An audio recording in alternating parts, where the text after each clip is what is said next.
ইসলাম নারীকে কি অধিকার দিয়েছে, কি সম্মান দিয়েছে, কতটুকু স্ট্যাটাস দিয়েছে ইসলাম, আজকে আমরা in details as much as we can, যতটুকু আমরা পারি আমরা ট্রাই করব পুরো বিষয়টাকে হাইলাইট করার জন্য। রাজি আছেন তো ইনশাআল্লাহ? I think this is most important matter to talk about because there are some misconceptions prevailing in Bangladesh regarding women's right in Islam. আমি দেখতে পাচ্ছি বাংলাদেশের নারী অধিকার নিয়ে অনেক আমাদের মাঝে ভুল ধারণা আছে, অনেক ভুল কথা আমরা বলি। অনেক মেয়ে বলে যে ইসলাম নাকি নারীকে ঘরে আটকে রেখে দিয়েছে, ইসলাম নাকি নারীকে তার স্বাধীনতা ইনশিওর করে নাই। অনেক নারীবাদীরা বলে ইসলাম নাকি নারীকে একদম অন্ধকারে ছুঁড়ে ফেলেছে। অনেকে বলে ইসলাম নাকি নারীর সম্মানকে ক্ষুণ্ণ করেছে। But the true fact is, but the reality is, at a time when women were most neglected and oppressed, at that time Islam gave proper right and dignity to women. যেই সময়ে নারীদেরকে ভোগের পণ্য মনে করা হতো, সবচাইতে অবহেলা করা হতো, সবচাইতে অসম্মান করা হতো। একজন নারী জন্মগ্রহণ করলে যেই জাহিলি যুগে তাকে মাটির নিচে পুঁতে ফেলা হতো, ঠিক সেই সময় ইসলাম নারীকে সবচাইতে বড় মর্যাদার জায়গায় বসিয়েছে। সুবহানাল্লাহ পড়ুন সবাই আপনারা। তাহলে বোঝা গেল ইসলাম হচ্ছে নারীকে সবচাইতে বেশি সম্মান দিয়েছে, সবচাইতে বেশি স্ট্যাটাস দিয়েছে, যেটা অন্য কোনো ধর্মে ইসলাম ছাড়া নারীকে অন্য কোনো ধর্মে এই সম্মানটা দেওয়া হয় নাই। তো আজকে আমরা ট্রাই করব কি সম্মান ইসলাম দিয়েছে, কি রাইটস ইসলাম দিয়েছে, কি অধিকার দিয়েছে এবং আমরা কি করছি, এবং নারীর অধিকার আমরা কোথায় ঘাটতি রাখছি, কোথায় আমরা অধিকারটা পরিপূর্ণ করছি না, এটা আমরা আজকে ইন ডিটেইলস জানার ট্রাই করবো। সকলে মন খুলে বলেন ইনশাআল্লাহ। নারীদেরকে বলা হয়েছে হুন্না লিবাসুল লাকুম ওয়া আনতুম লিবাসুল লাহুন। আল্লাহ তাআলা বলছেন তারা হচ্ছে তোমাদের জন্য পোশাক স্বরূপ। That means your wife is dress for you, they are like a dress. আপনার স্ত্রী হচ্ছে আপনার পোশাকের মতো। আচ্ছা বলেন তো, পোশাকের গুরুত্ব আমাদের জীবনে অনেক বেশি আছে না নাই? আচ্ছা একটা জিনিস খেয়াল করেন যে আল্লাহ তাআলা নারীদেরকে পোশাকের সঙ্গে কেন কম্পেয়ার করলেন, কেন তাসবিহ দিলেন, কেন তুলনা করলেন? কখনো ভেবেছেন যে নারীরা পোশাক কেন পুরুষের জন্য? পোশাক এই জন্য, just try to think about it, just try to ponder on this matter. একটু ভাবেন, আমার পোশাক আমার দেহের প্রত্যেকটা অঙ্গ প্রত্যঙ্গকে, প্রাইভেট যে বডিগুলো আছে এটাকে কভার করছে। আমার লজ্জাস্থান, আমার দেহের প্রত্যেকটা অঙ্গ প্রত্যঙ্গ আমার পোশাক ঢেকে রেখেছে। আমার সম্মানকে আমার পোশাক রক্ষা করেছে। আপনার ড্রেস যেমন আপনার সম্মানকে রক্ষা করে, আপনার মর্যাদা রক্ষা করে, exactly to the same way সেভাবেই আপনার স্ত্রী, আপনার ওয়াইফ, আপনার জীবন সঙ্গিনী প্রত্যেকটা ক্ষেত্রে আপনার চরিত্রকে কভার করার জন্য, চরিত্রকে সুন্দর রাখার জন্য পোশাকের মতো সেও সেম ভূমিকা পালন করে। সুবহানাল্লাহ পড়বেন না আপনারা? তারা মানে নারী হচ্ছে আমাদের জন্য পোশাক এবং আমরা হচ্ছে তাদের জন্য পোশাক। তারা আমাদের সম্মান রক্ষা করবে, তাদের সম্মান আমরা রক্ষা করব। রাজি আছেন তো ইনশাআল্লাহ? তবে হ্যাঁ, নারীকে আল্লাহ তাআলা পুরুষের জন্য চরিত্রের চরিত্র রক্ষা করার বড় একটা মাধ্যম বানিয়েছেন, এটা সত্য। But many people ask me যে আমার তো দেখেছি আমার জীবনে অনেক পুরুষকে বউ আছে 3-4টা প্রেম করছে, বউ আছে বাট চরিত্র নষ্ট, বউ আছে স্টিল মেসেঞ্জার অন্য মেয়ের সাথে কথা বলে, বউ আছে কিন্তু এখনো রাস্তাঘাটে মেয়ে থেকে বাজে চোখে তাকায় বেড়ায়। এরকম পুরুষ আমাদের সমাজে আছে না নাই? বলেন আছে না নাই? আছে, অহরহ আছে। তাহলে প্রশ্নের জবাব কি? বউ থাকলে চরিত্র ভালো হয়, এর চরিত্র ভালো হয় নাই কিনা, এটা হচ্ছে প্রশ্ন। এটা আমি আগেও বলেছিলাম একবার যে বাসার ভেতরে বউ থাকলেই পুরুষের চরিত্র হেফাজত হয় না যতক্ষণ পর্যন্ত পুরুষ তার ওয়াইফের প্রতি আসক্ত না হয়। স্ত্রী থাকলেই যে আপনার চরিত্র একেবারে ফুলের মতো পবিত্র হবে, ইটস নট লাইক দ্যাট। আপনাকে আপনার বউকে ঠিক সেই ভালোবাসার জায়গায় রাখতে হবে যেখানে তাকে রাখা উচিত ছিল। যদি আপনি রাখতে পারেন তারপরে আপনার চরিত্র ঠিকঠাক হবে। আপনি আপনার বউরে ভালোই বাসেন না, পাত্তাই দেন না, টাইমই দেন না, তো আপনার চরিত্র নষ্ট হবে এমনিতেই। আপনি তো যে কোনো মেয়ের দিকে তাকাবেন, আপনি যে কোনো মেয়ের সাথে পরকীয়ায় আপনি লিপ্ত হতে পারেন। It's very simple, very normal. যদি আপনার বউকে মন থেকে ভালোবাসতে পারেন যে আমি আমার বউকে ভালোবাসি এবং আমি জাস্ট তার প্রতি আসক্ত, পৃথিবীতে কোটি নারী থাকতে পারে বাট আমি তাদের একমাত্র ভালোবাসি, আর কারণ আমার ভালোই লাগে না, যদি আপনি এই চিন্তাকে মন মাইন্ডে রাখতে পারেন, আপনি দেখবেন আপনার চরিত্র সত্যি ফুলের মতো পবিত্র হয়ে যাবে। সুবহানাল্লাহ পড়েন সবাই আপনারা। তাহলে বোঝা গেল পোশাকের দাম তখনই থাকবে যখন পোশাককে আপনি মূল্যায়ন করবেন, পোশাককে আপনি ভালোবাসবেন। আপনি যদি সাদা একটা জুব্বা পরেন, ধোয়ার নাম নাই, যত্নের নাম নাই, পড়ে আছেন মাসের পরে মাস, একদিন ধুলেন না, আপনি কোনোদিনও যত্ন করলেন না, পোশাক আপনার ভালো লাগবে, নষ্ট হয়ে যায় পোশাকটা আপনার কাছে। বউ থাকলে হবে না, তার প্রতি আসক্ত হওয়া লাগবে। আল্লাহ আমাদেরকে এটা বোঝার তৌফিক দান করুন, সকলে মন খুলে পড়া আমিন। তবে একটা কথা না বলে পারছি না, আমাদের একটা সমস্যা হচ্ছে যে বউ ভালোবাসলে মানুষে বলে বউ পাগল, এরকম কথা আমাদের সমাজে আছে না নাই? আছে না নাই? বউরে ভালোবাসলে বলে আরে এই তো পাগলা, এ বউ পাগল, খালি বউরে ভালোবাসে, কিছু বোঝে না, বন্ধু বান্ধব বোঝে না। হ্যাঁ, বউ পাগল কিন্তু একমাত্র চরিত্রবান যুবক হতে পারে। এর কারণ হচ্ছে বউকে ভালোবাসা হচ্ছে নবীজির সুন্নাহ, এবং বউকে তার প্রাপ্য বোঝানো হচ্ছে নবীজির সুন্নাহ, বউকে তার যথাসাধ্য যত্ন রাখা এটাও নবীর সুন্নাহ। তো যেই পুরুষকে কেউ বলে যে সে বউ পাগল, এটা বড় সৌভাগ্যের বিষয়, কারণ সে নবীর সুন্নাহকে আদায় করছে। এখন বউ পাগল হতে গিয়ে কাউকে ছোট করা যাবে না, কাউকে অসম্মান করা যাবে না। আমি একজন পুরুষ, আমার জীবনে আমি স্ত্রী পেয়েছি, এটাই খুবই স্বাভাবিক যে আমি আমার বউকে সবচাইতে বেশি ভালোবাসবো, পাগলের মতো বাসবো। কথা ঠিক কিনা বলেন আপনারা? তো বউ পাগল বললে হতাশ হওয়া যাবে না, নারীকে তার যথার্থ সম্মান আমরা দেওয়ার ট্রাই করবো। রাজি আছেন তো ইনশাআল্লাহ? আসুন আমরা মূল বিষয়টা একটু ভালো করে হাইলাইট করার ট্রাই করি। নারীর অধিকারকে আমি 4 ভাগে ভাগ করব। বলেন সবাই, কয় ভাগ? একটু জোরে বলতে হবে, কয় ভাগ? 4 ভাগ। 1, নারী মেয়ে হিসেবে তার সম্মান কতটুকু ইসলামে আছে, একজন বাবার রাজকন্যা হিসেবে তার সম্মান কতটুকু। 2, একজন নারী স্ত্রী হলে তার সম্মান কতটুকু, 2 নাম্বার ভাগ। 3 নাম্বার ভাগ হচ্ছে একজন নারী বোন হিসেবে তার সম্মান কতটুকু, আরেকজন নারী মা হিসেবে তার সম্মান কতটুকু। কয়টা ভাগ বললাম বলেন তো আপনার প্রিয় ভাইরা? 4টা। 1, নারী অর্থাৎ মেয়ে হিসেবে তার সম্মান কতটুকু ইসলাম দিয়েছে, তার অধিকার কি দিয়েছে। 2, নারী স্ত্রী হিসেবে কি সম্মান পেয়েছে। 3, নারী বোন হিসেবে কি সম্মান পেয়েছে ইসলামে। সর্বশেষ, নারী যখন মা, তার সম্মান এবং অধিকার ইসলামে কি আছে, এটা আমরা ইন ডিটেইলস বলা ট্রাই করবো। রাজি আছেন তো ইনশাআল্লাহ যুবক ভাইরা? এত আসতে না, সবাই বলেন ইনশাআল্লাহ। আসুন আমরা প্রথমেই জেনে নেই নারীকে মেয়ে হিসেবে ইসলাম কতটুকু সম্মান দিয়েছে এবং কি সম্মান দিয়েছে। মাথায় রাখবেন, নারী যখন কন্যা তখন নারী হচ্ছে রহমত, নারী যখন বোন তখন সে হচ্ছে আমানত, নারী যখন স্ত্রী তখন সে পুরুষের জীবনের সবচাইতে বড় নেয়ামত, আর নারী যখন মা, ইসলাম বলছে নারী যখন মা, নারী হচ্ছে তখন জান্নাত। সুবহানাল্লাহ পড়েন আপনারা। দেখেছেন ধারাটা কত সুন্দর? নারী যখন কন্যা, ইসলাম বলছে কন্যা হচ্ছে রহমত, নারী যখন বোন, ইসলাম বলছে তোমার আমানত, নারী যখন স্ত্রী, ইসলাম বলছে নারী তোমার জন্য বড় নেয়ামত, আর যখন নারী তোমার মা, তার পায়ের নিচেই তোমার জান্নাত। সুবহানাল্লাহ পড়া। এখন আসুন আমরা মেয়ের অধিকার জানি। হাদিসে আসছে একজন মেয়ে যখন জন্মগ্রহণ করে তার মায়ের গর্ভ থেকে, একজন মেয়ে কতটা বরকতপূর্ণ এটা বোঝার জন্য হাদিসে আসছে তার প্রথম সন্তান দেখতে হবে। যদি কোনো নারীর পেটের প্রথম সন্তানই হয় নারী, প্রথম সন্তানই হয় মেয়ে, ইসলাম বলে পুরো পরিবারটাকে আল্লাহ তাআলা বরকত দ্বারা ভরপুর করে দেবে। সুবহানাল্লাহ। কোথায়? নারী যদি কন্যা হয়, ইসলাম তাকে অনেক সম্মান দিয়েছে, নারীকে আল্লাহ তাআলা অনেক সম্মান দিয়েছে। এবার আসুন আর একটি বিষয় বোঝানোর ট্রাই করি। হাদিসে এটা আসছে একজন মেয়ে যে বাবার একটা রাজকন্যা, যার একটা মেয়ে আছে, সে কিয়ামতের দিবসে, হিসাব দিবসের পরে একটা জান্নাত পাবে।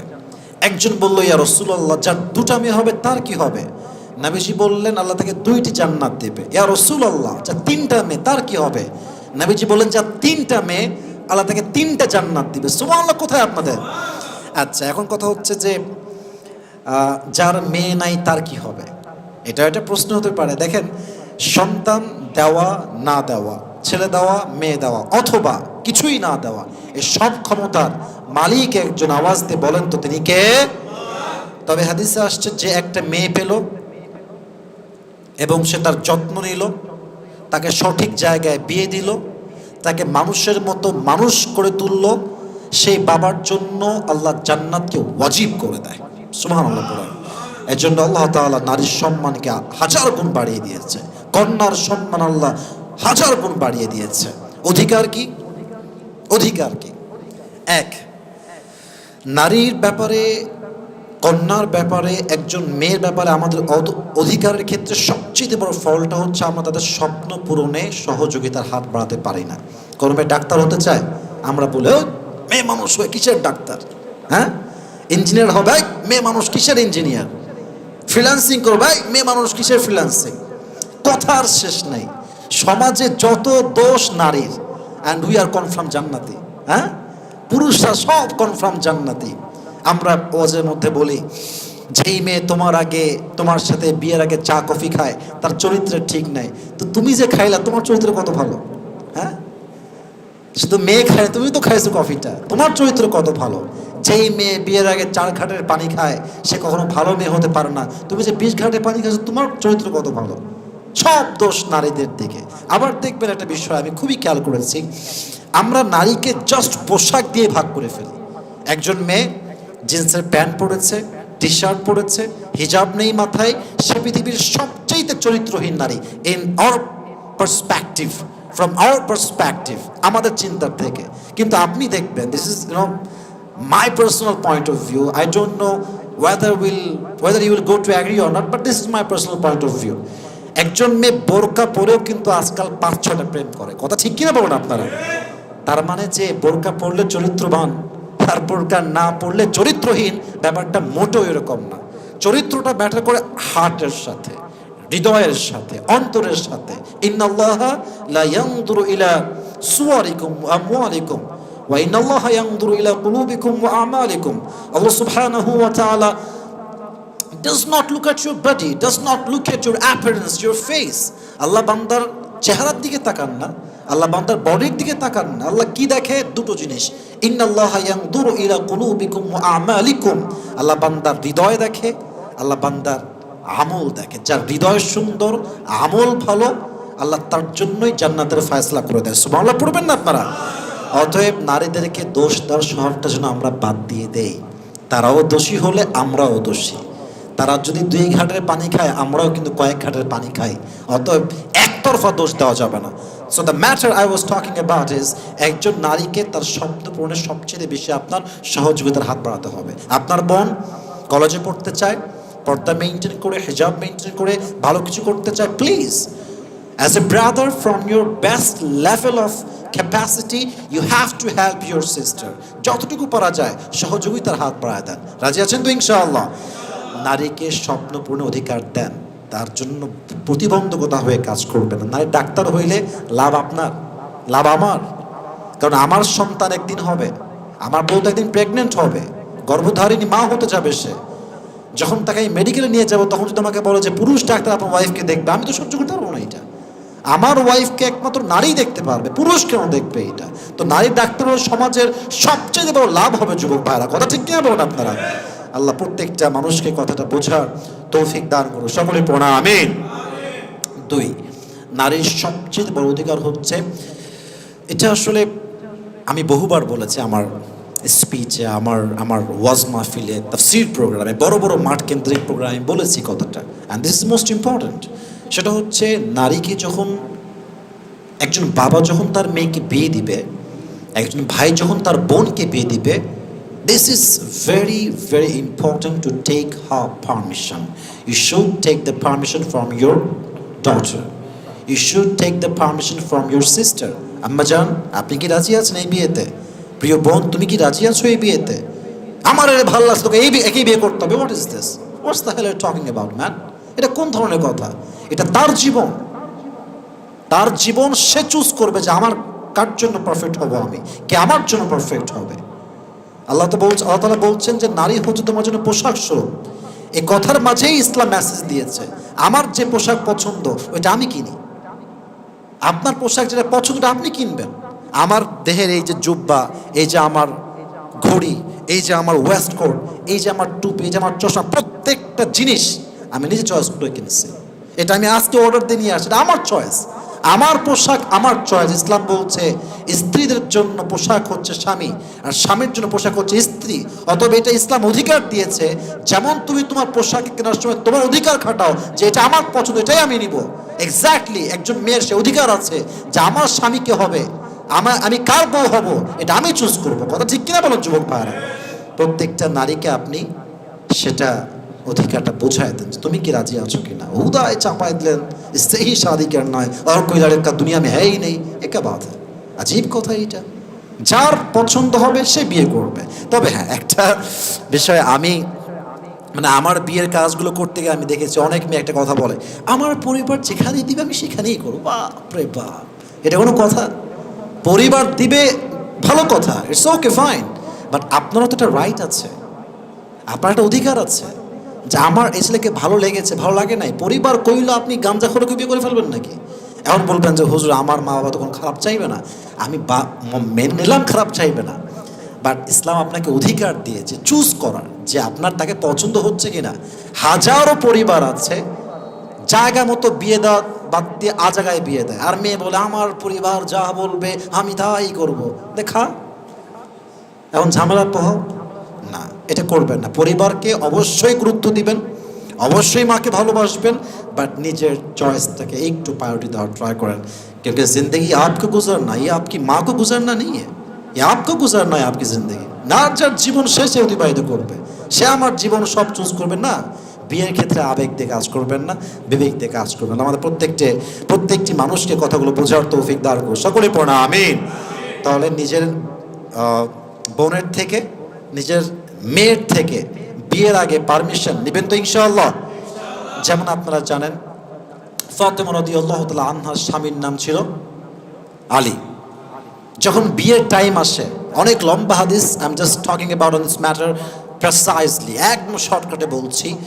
নবীজি সবার আগে সবাইকে কনফার্ম হ্যাঁ বলার আগে নবীজি আগে ফাতেমার থেকে পারমিশন নিয়েছে, ফাতেমা আমি তোমাকে আলীর সঙ্গে বিয়ে দিতে চাই, do you agree with this proposal or not?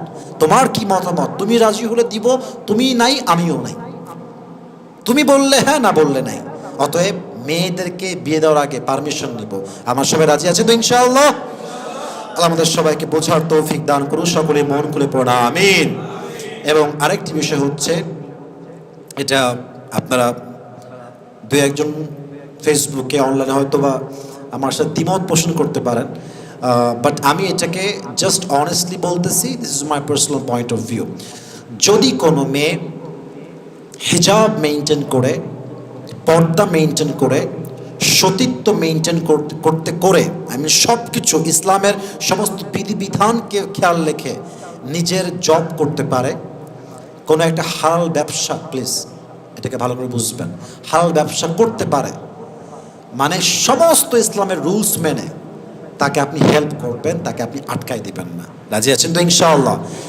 যদি কোনো মেয়ে কোনো কিছু করতে গিয়ে ইসলামকে মানতে না পারে, হিজাব মানতে না পারে, সতীত্ব রক্ষা করতে না পারে, চরিত্র রক্ষা করতে না পারে, তার চাকরির দরকার নাই, তার ব্যবসার দরকার নাই। কারণ আমি দুনিয়া কামাতে গিয়ে আখিরাতকে ত্যাগ করতে পারি না। কথা ঠিক কিনা বলেন আপনারা?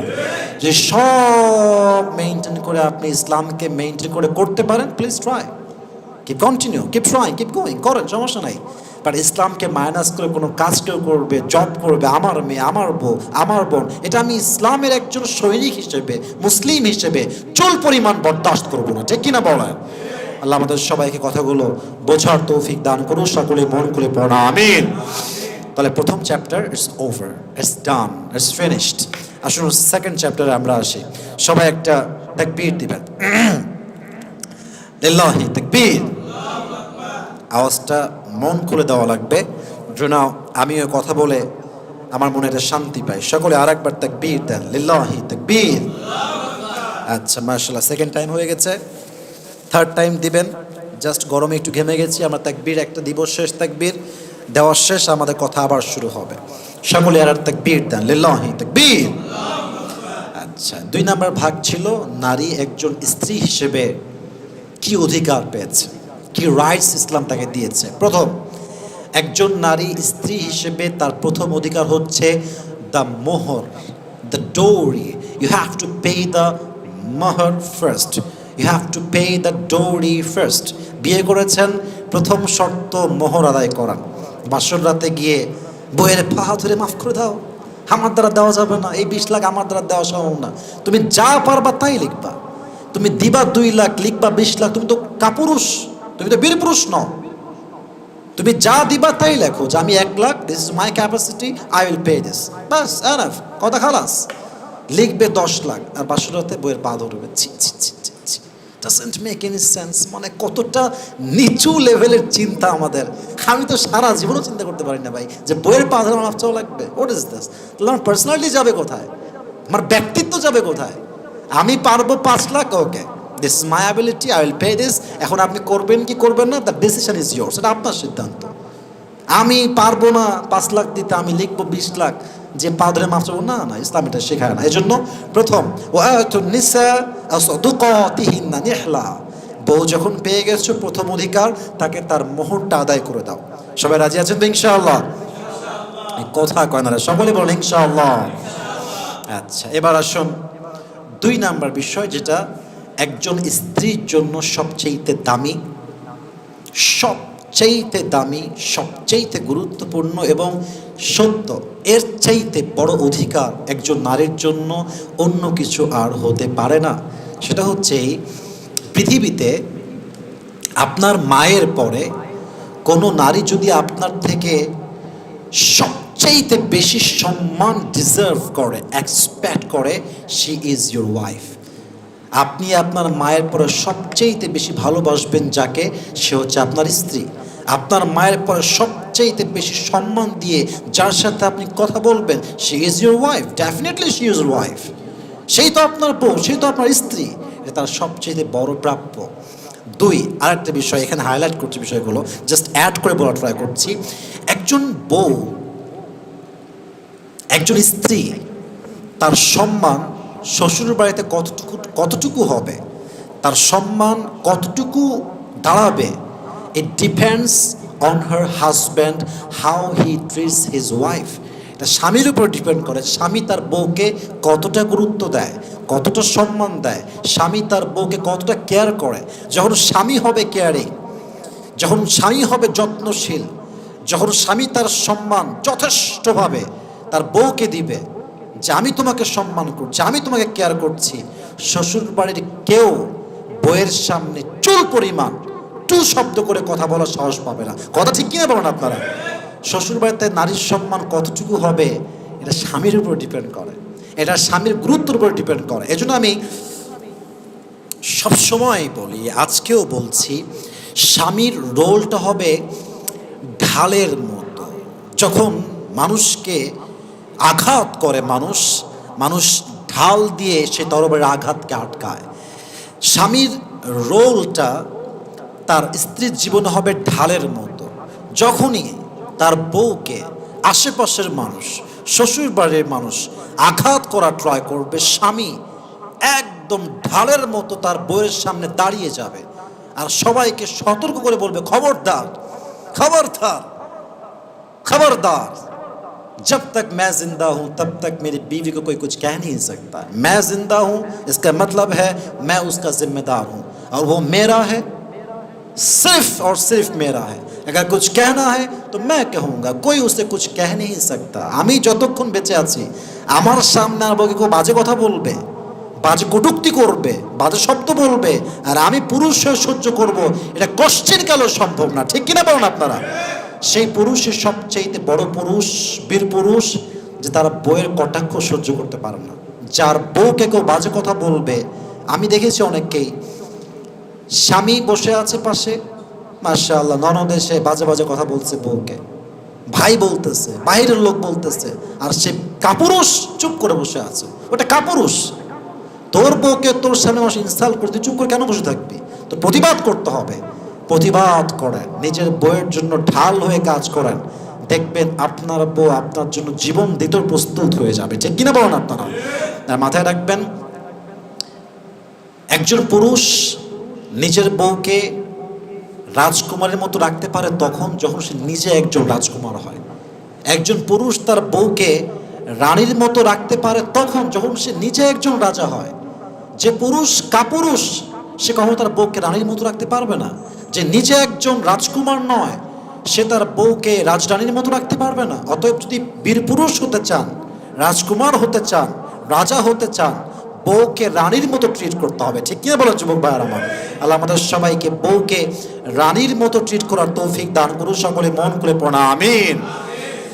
প্রত্যেক ওই স্বামী যে তার বউকে কষ্ট দিয়েছে, কিয়ামতের কঠিন দিনে, কঠিন হিসাব দিবসে তার বউকে সে কেন কষ্ট দিয়েছে, কেন আঘাত করেছে, প্রত্যেকটার হিসাব পাই টু পাই দেওয়া লাগবে। কেন তার বউকে সে কষ্ট দিয়েছে দুনিয়াতে, যতক্ষণ পর্যন্ত সঠিক জবাব সে দিতে পারবে না সে কিয়ামতের দিন ছাড় পাবে না। আল্লাহ প্রত্যেকটা পুরুষকে নারীর প্রতি যত্নশীল পুরুষ হিসেবে কবুল করো। সকলে পড়া আমিন। তবে কিছু পুরুষ আছে দেখবেন, বইয়ের একটু ভুল পাইলে, একটা ভুল পেয়ে গেলে সারা জীবন খোঁটা দেয়। আবার সেই কথা, সেই ভুলটা মানুষের সামনে গল্প করে যে আমার বইয়ের এই দোষ আছে, এই সমস্যা আছে। ওটা কাপুরুষ, ওটা বীরপুরুষ না। নিজের বইয়ের দোষ ওটা আমি জানবো, আবার আমি সংশোধন করব। যেই নারী তার স্বামীর কাছে এই বিষয়ে নির্যাতিত হয়, জুলুমের শিকার হয়, তার মতো কষ্টে আর কেউ হতে পারে না। এই জন্য প্রত্যেকটা পুরুষের উচিত, যদি বউ ভুল করে আপনি নিজে শুধরায় দেন, বইয়ের বদনাম মানুষের কাছে বলতে যাওয়া যাবে না। আল্লাহ প্রত্যেকটা পুরুষকে বোঝার তৌফিক দান করুন। সকলে মন খুলে পড়া আমিন। 2 নাম্বার, সবচেয়ে সুন্দর ব্যবহার পাবে আপনার মায়ের পরে আপনার বউ। রাজি আছেন তো ইনশাআল্লাহ? 3, সবচেয়ে বেশি ভালোবাসতে হবে আপনার বউকে। এটা আপনার ওয়াইফের অধিকার। ভালোবাসা এক জিনিস গোপনে, এবং ভালোবাসাকে প্রকাশ করা এটা আর এক জিনিস। ভালোবাসাও সুন্নাত। আমরা ভালোবাসার কথা শুনলে ভাবে এই তো হুজুর শুরু করলো গার্লফ্রেন্ড আর বয়ফ্রেন্ডের কথা। না না, আমি কখনো এটা মিন করি না। আমি শুধু হাজব্যান্ড ওয়াইফের ভালোবাসার কথা বলি। ভালোবাসাও সুন্নাত, ভালোবাসা প্রকাশ করাও সুন্নাত। কাউকে ভালোবেসে কিছু স্যাক্রিফাইস করা, কিছু ত্যাগ করা, এটাও আসছে, এটাও সুন্নাত। সুবহানাল্লাহ পড়েন সবাই। But that should be to the হালাল ওয়ে। এটা হালাল হওয়া লাগবে, হারাম হওয়া যাবে না। বউকে যে ভালোবাসেন এটা প্রকাশ করেন। এটা হাদিস পড়লাম সেই দিন, আমি জাস্ট অবাক হলাম হাদিসটা পড়ে। একবার নবীজির কাছে ভরা মজলিসের ভেতর একজন সাহাবী আসলো, এসে বলে, ইয়া রাসূলুল্লাহ, আপনি এই পৃথিবীতে, এই পুরো পৃথিবীতে সবচেয়ে বেশি কাকে ভালোবাসেন? নবীজি সঙ্গে সঙ্গে বলছে, উহিব্বু আয়েশা আকতার, আমি আমার বউ আয়েশাকে সবচাইতে বেশি ভালোবাসি। এই কথা কখন বলেছেন? যখন আরব বিশ্বে বউকে ভালোবাসা সবচাইতে কাপুরুষতা মনে করা হতো। যে বউকে ভালোবাসে সেই কাপুরুষ, আরব বিশ্বে এটাই মনে করা হতো। সেই সময় নবীজি বলছেন, না না, আমি আমার বউরে সবচাইতে বেশি ভালোবাসি। তখন ওই সাহাবী মজলিসে ঢুকে এটা শুনে just he was thunder, puzzled, astonished, surprised, অবাক। নবীজি বললো কি? তাই বলছে নবীজি, না না না, আমি বউ বুঝাইনি, আমি বলতেছি আপনি সাহাবাদের মাঝে কাকে বেশি ভালোবাসেন।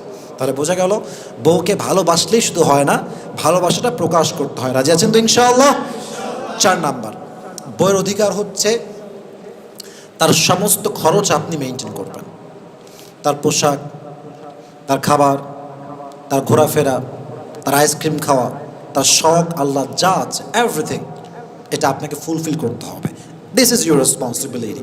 ইসলাম বলছে বিয়ের পরে আফটার গেটিং ম্যারিড সমস্ত দায়িত্ব নারীর উপরে যায় না, সমস্ত খরচের দায়িত্ব পুরুষের উপরে আসে।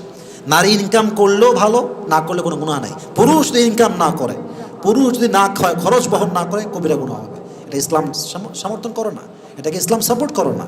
আপনাকে সমস্ত দায়িত্ব নেওয়া লাগবে। ওয়াশিরুহুন্না বিল মারুফ, ভালো ব্যবহার করো। এবং অবশ্যই তোমরা মাথায় রাখবা, তোমার বউ, স্ত্রী যে তোমার আছে, তোমার জীবন লাইফ পার্টনার, আসকিনুহুন্না মিন হাইসু সাকানতুম মিন উজদিকুম, তাদের জন্য উত্তম বাসস্থানের জায়গা রেডি করো। আল্লাহ আমাদের সবাইকে বউয়ের জন্য খরচ করার তৌফিক দান করুন। সকলে পড়া আমিন। তবে হ্যাঁ, একটা বিষয় না বলে পারছি না, এটা জাস্ট এখানে অ্যাড করে বলছি। প্রতি মাসে আপনার বইয়ের জন্য কিছু হাত খরচ রাখেন, তাকে দেন। 5,000 টাকা, 6,000 টাকা, 10,000 টাকা, 2,000 টাকা, from your best level of capacity okay then, যে তোমাকে আমি দিলাম, তোমার যদি কখনো কোথাও খরচ করতে মনে চায় তুমি কইরো। মাথায় রাখবেন, মেয়েরা টাকা পয়সা সবচেয়ে বেশি জমাইতে পারে। আমি আমার বোনকে দেখেছি, আমি আমার মাকে দেখেছি, টাকা পয়সা রাখবে, খরচই করবে না, রেখে দিবে যত্নে। আপনি মাথায় রাখবেন, যদি খরচ আপনি তাকে দেন, আপনি ভাববেন যে আমি ব্যাংকে রাখলাম। এর কারণ এমন সময় আসবে যখন আপনার টাকা পয়সা থাকবে না একদম, দেখবেন আপনার বুকে যে আপনি হাত খরচ দিয়েছেন একটা সময়ে, ওই টাকা আপনাকে দিয়ে বলবে যাও তুমি খরচ করো। কথা ঠিক কিনা বলেন যুবক ভাইরা? তো ট্রাই করবেন নিজের বউকে প্রতি মাসে হাত খরচ দেওয়ার জন্য, মাকেও হাত খরচ দেওয়ার জন্য ট্রাই করবেন। আল্লাহ প্রত্যেকটা পুরুষকে কথাগুলো বোঝার তৌফিক দান করুন, সকলে পড়া আমিন। 5 নাম্বার, যেটা কেউ বলে না, কেউ জানে না, কেউ জানতেও চায় না, সেটা হচ্ছে বিয়ের পরে, this most important, you have to change your personality. ব্যক্তিত্ব চেঞ্জ করতে হবে, এটা আমি আগেও বলেছিলাম। বিয়ের পরে বড় দায়িত্ব হচ্ছে স্বামীর জন্য ব্যক্তিত্ব চেঞ্জ করা। কেমনে? আগে ছিল 20 জন বন্ধু, কমান, ওটা 2-এ নিয়ে আসেন, ওটা 3-এ নিয়ে আসেন।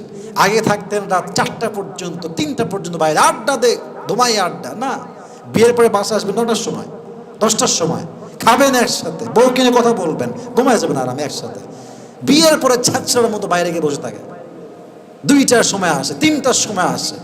বউ যে পালায়, এটা তো এমনি পালায় না। বউ যে প্রেম করে, পরকে করে, ইমোতে গিয়ে, হোয়াটসঅ্যাপে গিয়ে, তো এমনি করে না, স্বামীর জন্য করে। এই জন্য বিয়ের পরে you should change your personality and you must have to change your personality. Please try your best, নিজেকে পরিবর্তন করেন। আর হ্যাঁ, পরিবর্তন অনেকগুলো মানে আছে।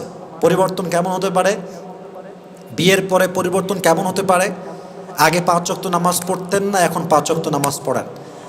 আগে চুলে কাটিয়ে দেন টিকটকারের মতো, এ পাশেও না, এ পাশেও না, সামনে একদম বিশাল সজারুর মতো, চেঞ্জ করেন। আগে পড়তেন ছিঁড়া লুঙ্গি, এখন ভালো প্যান্ট পরেন, ভালো পায়জামা পরেন। আগে কিছুই মাখতেন না, কোনো পারফিউম নাই, আতর নাই, কোনো আতর মাখেন। নিজেকে যত সুন্দর রাখবেন, আপনার বউ আপনাকে তত বেশি ভালোবাসবে। কথা ঠিক কিনা বলো যুবক ভাইরা? So you should change your personality. আপনার অবশ্যই উচিত আপনার ব্যক্তিত্ব চেঞ্জ করা। আর দুটি বলছি, ভেরি শর্টকাটে বলছি। 6 হচ্ছে, মেয়েকে, বউকে তার বাবার বাসায় যেতে দেন। You have to allow her. আপনাকে অ্যালাউ করতে হবে। বিয়ে করে নিয়ে আসছে, তুই আর কোথাও যাবি না, তোর মরাও এখানে, তোর বাঁচাও এখানে, এখানেই বসে থাকতে। বাবার বাড়ি তো দূরের কথা, বাইরেও যেতে দেয় না, মানে বাইরে যে ঘোরাতে নিয়ে যাবে এটাও যায় না। না না না, মেয়েরা বিয়ের পর পর বাবার কাছে না গেলে মনটা ভেঙে যায়, কষ্ট পায়। বিয়ের 5-10 বছর পরে তো এমনি স্বামীর বাড়ি নিজের বাড়ি মনে হয়, তখন তার কোথাও যেতেও চায় না। আমার মা এখন বিয়ে হয়ে আমরা বড় হয়ে গেছি, বাবা মাশাআল্লাহ এখন প্রায় 50-60 বছর, এখন তো মায়ের বাড়িটাই হচ্ছে এইটা, স্বামীর বাড়ি হচ্ছে আসল বাড়ি। তোর সময় লাগবে, এখনই বিয়ে করে তোর জীবনটা এখানে কাটাতে হবে, এখানে থাকবি, এখানে বস, আর কোথাও যাবি না তুই, এটা ঠিক না। বাবার বাড়িতে নিয়ে যান, নিজে ঘোরায় নিয়ে আসেন, ওর মন ভালো থাকবে। সর্বশেষ, এবং এটা শেষ কথা বলছি অধিকারের ক্ষেত্রে, সেটা হচ্ছে বউকে প্রপার টাইম দেন, বউকে সময় দেন। আমি ব্যস্ত ছিলাম, তুমি জানো আমার কত ব্যস্ততা, আমার বস কত খারাপ, তুমি জানো, খালি কল দাও না, এটা করবেন না। যে ভালোবাসতে জানে সে সময় দিতে জানে, আর যে ভালোবাসাই বোঝে না সে সময় দিতেই পারে না। ব্যস্ত, ওই ব্যস্ত, সেই ব্যস্ত, এই কাজ সেই কাজ, ফালতু। তোমার ব্যস্ত কার জন্য? তোমার জব কার জন্য? তোমার চাকরি কার জন্য? তোমার ব্যবসা কার জন্য? বউর জন্যই তো। তুমি যদি ব্যবসা করতে গিয়ে বউকে হারায় ফেলো, তোমার ব্যবসা দেখি ঘোরা আন্ডা হয় মিয়া। যে ভালোবাসতে জানে সে সময় দিয়ে জানে, আর যে ভালোই বাসে না আর খালি বানা, এইটা কাজ ওই কাজ, ঘোরা আন্ডার কাজ। আপনি বোঝেন, যেই লোকটা 18 ঘন্টা কাজ করতে পারে সে কি হোয়াটসঅ্যাপে এসে আপনার ম্যাসেজটা সিন করে রিপ্লাই দিতে পারে না? পারে। ওই ব্যক্তিত্ব নাই, ওই মনোমাইন্ড নাই, ওই ভালোবাসা নাই। আপনার কি মনে হয় যে একটা মেয়ে এত ব্যস্ত যে সে তার পুরো সময়ের ভিতরে তার স্বামীকে কল দিবে, টাইম মানে কিসে ব্যস্ত? ও কি এমন মহারানী হয়েছে? হ্যাঁ, দেশ আছে প্রধানমন্ত্রী, তাকে তো সময় আছে স্বামীর সাথে কথা বলার, আর তোমার সময় নেই, তাই না? এটা ঠিক না। ভালোবাসার সবচেয়ে বড় দায়িত্বটা হচ্ছে সময় দেওয়া, সময় কাটানো। সময় কাটালে ঘনিষ্ঠতা বাড়ে, সম্পর্ক সুন্দর হয়, একটা ভালো সম্পর্ক হয়। আল্লাহ আমাদের সবাইকে সময় দেওয়ার তৌফিক দান করুন, সকলেই পড়া আমিন। আচ্ছা, এবার আমরা আসছি 3 নাম্বার চ্যাপ্টারে। আপনারা তো ক্লান্ত হয়ে গেছেন, খুবই শর্টকাটে বলতেছি, সবাই একটা তাকবীর দিবেন, মন খুলে। লিল্লাহি তাকবীর। দুটি পার্ট শেষ। 3 নাম্বার বোনের কথা বলছি।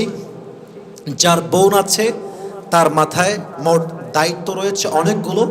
জাস্ট আমি তাকে 3টি দায়িত্ব রিমাইন্ডার হিসেবে বলতেছি। বলেন তো কয়টা দায়িত্ব ভাই হিসেবে? আয় হায়, এত আসতে বলেন সবাই, কয়টা? 3টা।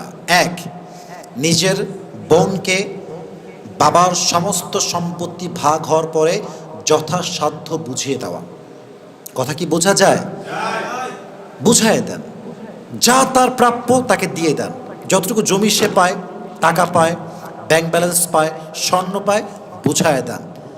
একটু গড়বড় করবেন না। নাম্বার 1, বোনের সম্পত্তি বোনকে পরিপূর্ণ বুঝায় দেন। 2, যদি আপনার বোন বিবাহের বয়সে উপনীত হয়, তাকে নিজে মানে ভাই হিসেবে নিজে দায়িত্ব নিয়ে দেশের ভেতরে সবচেয়ে সুন্দর, চরিত্রবান, নামাজি, চরিত্রবান একজন যুবককে খুঁজে বিয়ে দেওয়া, এটা ভাই হিসেবে আপনার দায়িত্ব। ঠিক কিনা বলেন যুবক ভাইরা? আমার বড় বোনের যখন বিয়ে হয় তখন আমি 1 নম্বর ছ্যাঁচড়া ছিলাম, ঠ্যাটা ছিলাম, ঘাড় ব্যাকা ছিল আমার। আমি বুঝতাম না ভালো মন্দ কী জিনিস। তখনও আমার মনে আছে, আমি এত ঠ্যাটা হওয়ার পরেও আমার বোনের বিয়ে যার সাথে হয়, আমার দুলাভাই, তাকে আমি নিজে কথা বলেছি। আমি এর আগে কোথায় কোনো একটা ওয়াজে বলেছিলাম, নিজে কথা বলেছি, মিট করেছি। আমার খুব ভালো লাগছে, মানে আমার দুলাভাইকে আমার ভালো লাগছে যে ভালো মানুষ, মাশাআল্লাহ, নামাজ কালাম পড়ে, দাড়ি আছে, চাপ দাড়ি, মায়ের খেদমত করে, মাশাআল্লাহ। এবং আমি প্রায় এটা বলি এবং আজকে আমি এটা বলছি, আমার জীবনে আমি আজকে যত উপরে আসছি, যত উপর লেভেলে আজকে আমি আসছি, আজকে আমাকে মিলিয়ন্স অফ ইয়াং পিপল চেনে, হাজার লাখো মানুষ আমার মাহফিলে আসে, আজকে আমাকে মানুষ অনেক ভালো মনে করে, অনেক বড় কিছু মনে করে। আমার সফলতা আমি যা পেয়েছি, কম বেশি যাই হোক না কেন, এখানে আমার অনেক বড় একটা অবদান আছে আমার দুলা ভাইয়ের। আমার কথাবার্তা বলার পেছনে যতটা আমি কোয়ালিফাইড বা স্মার্ট যাই বলো না কেন, আমার দুলা ভাইয়ের অনেক বড় একটা অবদান আছে। আমি দুলা ভাইয়ের থেকে ভাষা শিখেছি, অনেক কিছু ভাইয়ের থেকে আমি শিখেছি। অতএব আমার মনে হয় যে আমি আমার জীবনের সবচেয়ে সেরা জামাইটা আমার বোনের জন্য আমি দিয়েছি, সেরা যুবককে আমি খুঁজে পেয়েছি। যদি আমার অনেক বয়সে বড়, জাস্ট বলতেছি ভাই হিসেবে as much as you can, you have try your best. আপনাকে চেষ্টা করতেই হবে, বাকিটা আল্লাহর উপরে ভরসা। অতএব বিয়ের সময় যখন আপনার বোনের হয়ে যাবে, ট্রাই করবেন ভাই হিসেবে সবচেয়ে উত্তম চরিত্রবান যুবককে আপনার বোনের জন্য জামাই হিসেবে খুঁজে বের করা। রাজি আছেন তো ইনশাআল্লাহ?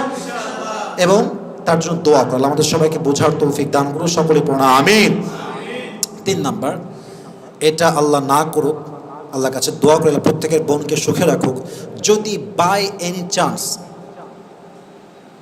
আপনার বোনের তালাক হয়ে যায়, আল্লাহ না করুক, আল্লাহ না করুক, যদি হয়ে যায়, তার সমস্ত খরচ বহন করবেন, তাকে টাকা দিবেন, পয়সা দিবেন, জামা দিবেন, তার যা লাগে আপনি প্রোভাইড করবেন। হাদিসে আসছে সবচেয়ে উত্তম সাদাকা হচ্ছে সেই সাদাকা, যেই সাদাকা একজন ডিভোর্সি, তালাক প্রাপ্তা মেয়ের উপরে বাবা খরচ করে, ভাই খরচ করে। সুবহানাল্লাহ পড়বেন না আপনার সবাই? সবচেয়ে উত্তম সাদাকা। তালাক প্রাপ্তা মেয়েকে বাবা হিসেবে টাকা দেন, তালাক প্রাপ্তা বোনকে ভাই হিসেবে টাকা দেন, এটা সবচেয়ে উত্তম সাদাকা। আল্লাহ আমাদের সবাইকে নিজেদের বোনদেরকে যত্ন নেওয়ার তৌফিক দান করুন, সকলে পড়া আমিন। সর্বশেষ কথা, নারীর সম্মান মা হিসেবে কতটুকু? আমি আগেই বলেছি, মা মানেই হচ্ছে আমাদের জন্য জান্নাত। মায়ের পায়ের নিচেই হচ্ছে জান্নাত। আল জান্নাতু তাহতা আকদামি উম্মাহাতিকুম, তোমার মায়ের পায়ের নিচেই হচ্ছে তোমার জান্নাত। কোরআন বলছে ওয়াবিল ওয়ালিদাইনি ইহসানা, be good to your parents, আব্বা আম্মার সাথে ভালো ব্যবহার করো।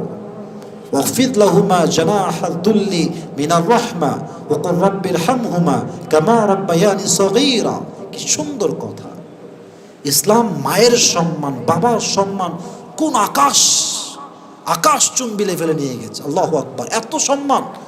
ইম্মা ইয়াবলুগান্না ইনদাকাল কিবার আহাদুহুমা আও কিলাহুমা ফালা তাকুল লাহুমা উফ।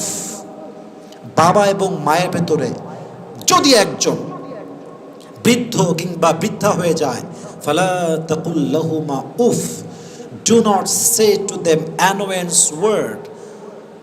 وَقُلْ لَهُمَا قَوْلًا كَرِيمًا, speak to them with noble words, do not repel them. Do not say to them annoyance word, বাজে ব্যবহার করো না, বাজে কথা বলো না, বিনয়ের সাথে কথা বলো। ওয়াফিদ লাহুমা জানাহা যুল্লি মিনার রাহমা, and lower the wing of humility in front of your parents, বিনয়ের ডানা বিছিয়ে দাও। আর যখন তারা মারা যায় বলো রব্বির হামহুমা কামা রব্বায়ানি সগীরা, ও আল্লাহ, have mercy upon them as they brought up me when I was small. আল্লাহ, তুমি আমার বাবা এবং মাকে তেমনভাবে রহমত করো, তেমনভাবে মা করো, যখন আমি ছোট্ট নবজাতক শিশু ছিলাম তখন সে আমাকে যেমন করে ভালোবেসেছে, মায়া করেছে, তুমিও ঠিক সেভাবেই তাদেরকে মায়া করো। সকলেই মন করে পড়ো না আমিন। অতএব মাকে সম্মান করবেন, মায়ের যা লাগে দিবেন, মায়ের কথাকে অবাধ্য হবেন না, বাধ্য হয়ে চলবেন, মায়ের প্রত্যেকটা বিষয়ে খেয়াল রাখবেন, মায়ের হক নষ্ট করবেন না, মাকে সালাম দিবেন, মায়ের প্রত্যেকটা বিষয়কে যথাযথ মেনে চলবেন। আল্লাহ আপনার জন্য জান্নাতকে ওয়াজিব করে দিবে। সুবহানাল্লাহ পড়েন সবাই। আল্লাহ আমাদের প্রত্যেককে, আমাদের যাদের মা বেঁচে আছে, পরিপূর্ণ খেদমত করার তৌফিক দান করুন। সকলে পড়া আমিন।